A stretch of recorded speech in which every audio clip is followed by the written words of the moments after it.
Hello, this is Teacher Marco from phuketpals and welcome to this GED Social Studies screencast. Today I would like to share a brief lecture about President Wilson's 14 points. Now, this is another video for my World War I series. So if you find these videos useful, please hit the subscribe button below. It helps us help more people like you. So let's begin. On January 18, 1918, President Woodrow Wilson gave a speech to the Congress that outlined 14 points for peace and the end to World War I. Wilson wanted lasting peace, a permanent solution, and he was thinking that this will be the war to end all wars.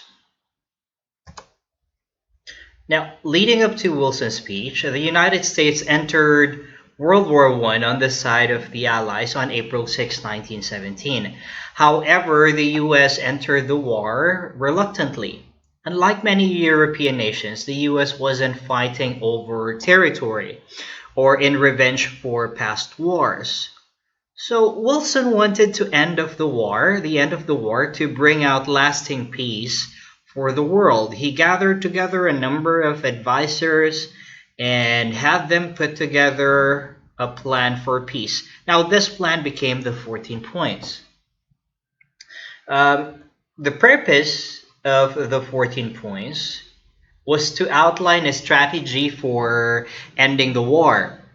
He set out specific goals that he wanted to achieve through the war. If the United States was going to fight in Europe and soldiers were going to lose their lives, he wanted to establish exactly what they were fighting for. Through his speech and the 14 points, Wilson became the only leader of the countries fighting in the war to publicly outline his war goals. Now, let's take a look at the promising 14 points. Okay, let's take a look. Let's read it one by one. No more secret agreements between countries. Diplomacy shall be open to the world. Wow. Okay.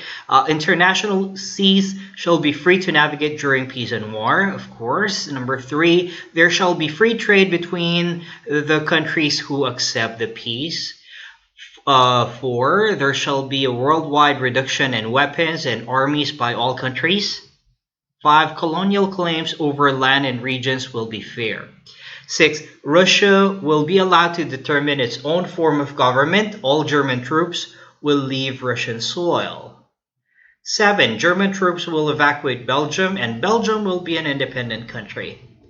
8, France will regain all territory including the disputed land of Alsace-Lorraine. 9, the borders of Italy will be established such that all Italians will be within the country of Italy.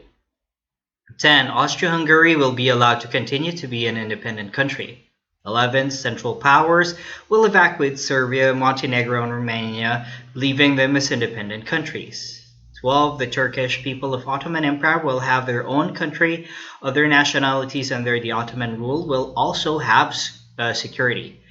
13, Poland shall be an independent country. 14, a League of Nations will be formed that protects the independence of all countries, no matter how big or small. Now, if you take a look at the 14 points, there's no clause that talks about punishing the Central Powers. So it is so idealistic. It's so good, to be honest. Now, what did the other leaders think? So the leaders of the Allied nations, including David Lloyd George of Britain and Georges Clemenceau of France, thought that Wilson was being too idealistic. They were skeptical as to whether these points could be accomplished in the real world. So Clemenceau of France, in particular, did not agree with Wilson's plan for peace without blame for Germany. He fought for and got harsh reparation penalties against Germany. Now, What are the results and what influence did it bring? The promise of the 14 points helped to bring the Germans to peace talks at the end of the war. However, the actual results of the Treaty of Versailles were much harsher against Germany than the 14 points. The treaty included a guilt clause blaming Germany for the war, as well as a huge reparation sum that Germany owed the Allies. So Germany has to pay a certain amount, and these differences were insisted upon by the French, of course, like what I mentioned about Clement Chow, because their economy was largely destroyed by Germans during the war. So this is just a brief overview of the 14 points. Now, let's go ahead and try to answer a GED practice test question. Let's take a look. This is an easy one. Usually it will be stated like this, or sometimes it will be stated like, what is the main idea of President Wilson's 14 points?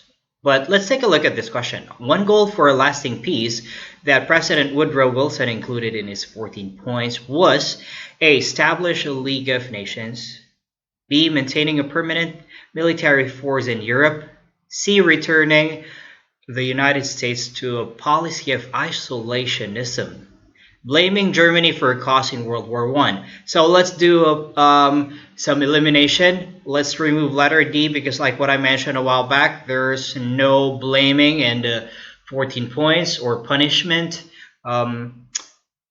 Returning the United States to a policy of isolationism, no, because it's not the purpose of the 14 points. Maintaining a permanent military force in Europe, no as well. All right. There should be a democracy should be preserved and peace should be preserved. So establishing a League of Nations, that's the 14th point. All right. A League of Nations will be formed that protects the independence of all countries, no matter how big or small. So it's clearly that the answer here is letter A. So if you got letter A, if you answered letter A, then congratulations. All right. So now I hope now is the end of this video, and I hope that I was able to help you today.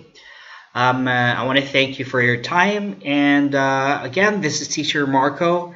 Have a nice day.